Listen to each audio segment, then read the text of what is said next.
Tu as conduit toute la nuit pendant des heures. Tu n'as pas eu l'occasion de dormir, donc ton esprit est un peu embrumé. Tu arrêtes la voiture et sors pour te dégourdir les jambes.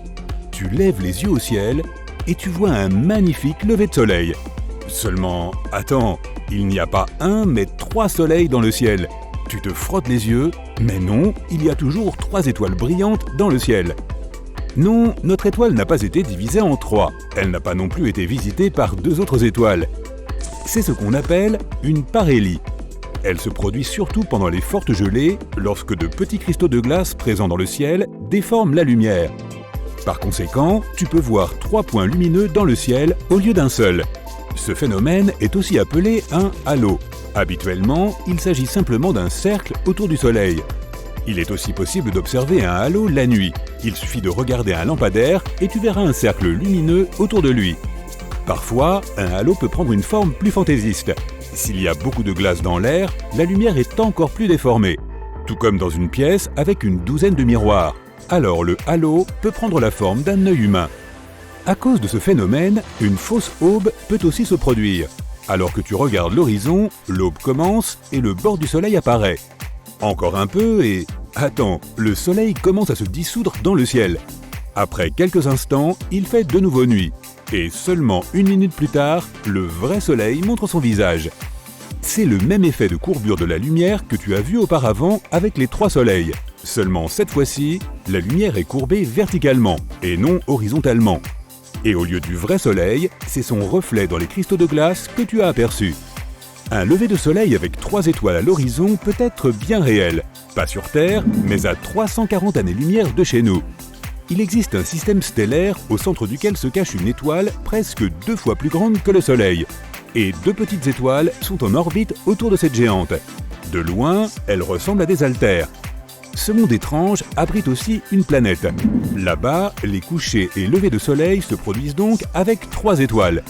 Si tu amenais ta moitié sur le banc d'un parc pour admirer le coucher de soleil, ici, ce serait très romantique. Tu es maintenant chez toi en train de regarder des vidéos sur YouTube au son d'un orage. Soudain, tu entends le bruit d'une fenêtre qui se brise et toutes les lumières de la maison s'éteignent. Tu vois une traînée de lumière bleu vive sous la porte de la pièce voisine. Tu ouvres la porte et tu vois une sphère d'éclairs de la taille d'un ballon de basket. Elle reste immobile, envoyant de temps en temps de petits éclairs sur les côtés. Après quelques instants, la sphère s'envole vers la fenêtre par laquelle elle est arrivée. Tu viens d'assister à de la foudre en boule. Un tel phénomène a été observé dans différentes parties du monde et à chaque fois, il a effrayé les témoins. En 1753, un marin expérimenté est monté sur le pont d'un navire. Il a regardé dehors et a vu une grosse boule de feu bleue au-dessus de l'eau. Les marins voulaient faire demi-tour pour rattraper cet orbe mystique, mais il se déplaçait trop vite. Et avant qu'il ne puisse changer de cap, la boule s'est envolée vers le haut à une vitesse incroyable. Puis il y a eu une puissante explosion, de la force d'1 millier de canons, le souffle a brisé le haut du mât du navire et plusieurs marins ont été projetés en arrière par l'onde de choc. Au même instant, l'orbe a disparu, ne laissant derrière elle qu'une odeur inhabituelle de soufre. Un cas récent s'est produit en Europe de l'Est. Pendant un orage, une boule de foudre a volé dans la maison d'une femme. La femme est restée immobile et la boule bleue a volé juste au-dessus de sa tête. La foudre s'est ensuite déchargée dans les fils électriques à l'intérieur du mur et a disparu. Mais malgré les déclarations de témoins oculaires, la foudre en boule reste un phénomène non confirmé. Et même s'il existe dans la réalité, on ne sait pas expliquer comment il apparaît. Certains scientifiques ont même réussi à créer des boules de foudre en laboratoire. Mais ces sphères n'étaient pas stables et elles ne ressemblaient en rien à ce que les témoins oculaires ont décrit. Continuons. Ce nuage ressemble à un dinosaure et celui-ci ressemble à un chat. Et celui-là, waouh, on dirait que ces nuages sont en train de tomber. Ah non, ce ne sont que des nuages de type Mammatus. Leur forme les fait ressembler à des morceaux de nuages sur le point de s'écraser sur le sol. Cela ne devrait pas arriver, mais tu ferais mieux de chercher un abri quand même. De tels nuages sont le signe de l'arrivée d'un orage violent. Il faut beaucoup d'air humide, avec des cristaux de glace en haut et de l'air sec en bas, pour créer de tels nuages.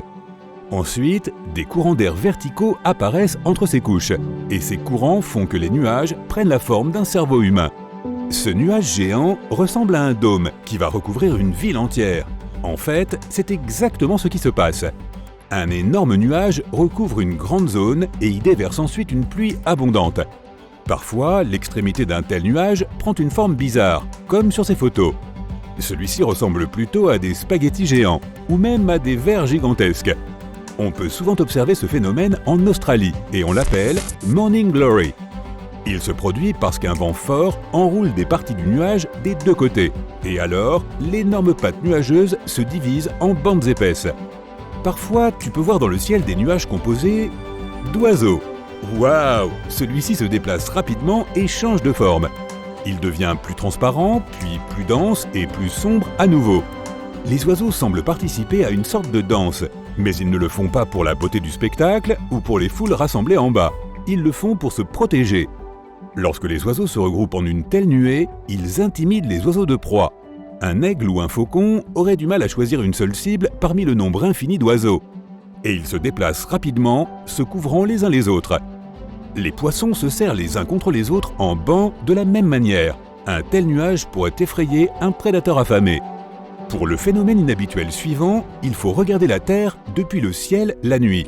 Dirigeons-nous vers le Turkménistan, il y a un grand désert ici, le Karakoum, et il y fait complètement noir. Sauf en un point. C'est un grand rond qui brille d'une lumière orange vif, le cratère de Darvaza.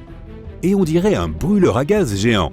Il y a des années, des géologues ont trouvé du gaz ici, et ils ont commencé à l'exploiter. Mais lorsqu'ils ont creusé, ils sont tombés sur une cavité souterraine. La cavité s'est effondrée et a formé un cratère. Il est aussi large que la moitié d'un terrain de foot, et aussi profond qu'un immeuble de 5 étages. Du gaz a commencé à sortir des fissures du cratère, et comme les animaux paissaient souvent près de cet endroit, le gaz pouvait être dangereux pour eux. Les géologues ont alors décidé de mettre le feu à ces flux de gaz pour en épuiser la source. Une seule étincelle, et le cratère s'est empli de colonnes de feu de 10 mètres de haut. Les géologues pensaient que le feu s'éteindrait au bout d'un jour ou deux. Mais si tu viens ici maintenant, tu verras que cette porte des enfers brûle toujours, et cela dure depuis presque 50 ans. En 2013, un homme est descendu au fond du cratère brûlant pour la première fois. Il a recueilli de nombreux échantillons et les scientifiques ont pu trouver des bactéries que l'on trouve nulle part ailleurs sur Terre. Elles sont tout à fait à l'aise au fond de cette poêle à frire éternelle. Un autre phénomène mystique peut être observé dans le désert, une cascade de sable. Lorsque le vent charrie beaucoup de sable au bord du canyon, il commence à tomber. Maintenant, amplifie cet effet 100 fois et tu obtiens une cascade de sable en Arabie Saoudite. Comme les chutes du Niagara, sauf qu'il n'y a pas une goutte d'eau. Les habitants affirment que ce phénomène est le signe d'une tempête de sable imminente. Le dernier phénomène ne peut être vu qu'en hiver. Sur une rivière gelée, tu vois une pierre étrange qui sort de la glace. Mais quand tu t'approches, tu prends peur car tu réalises que ce n'est pas une pierre, mais le museau d'un crocodile. Mais ne t'inquiète pas, il ne peut pas sauter de sous la glace et te mordre. Et l'animal n'est pas en difficulté comme tu pourrais le penser. Les crocodiles ne peuvent pas respirer sous l'eau et ils doivent constamment remonter à la surface pour respirer. Mais quand l'eau gèle, cela devient impossible. Les crocodiles sortent donc leur nez avant les fortes gelées et laissent la moitié de leur corps à la surface. Ils peuvent ainsi respirer en toute sécurité. De plus, la glace et l'air froid refroidissent les crocodiles et ralentissent leur métabolisme. C'est ainsi que ces reptiles peuvent survivre au froid et à la faim.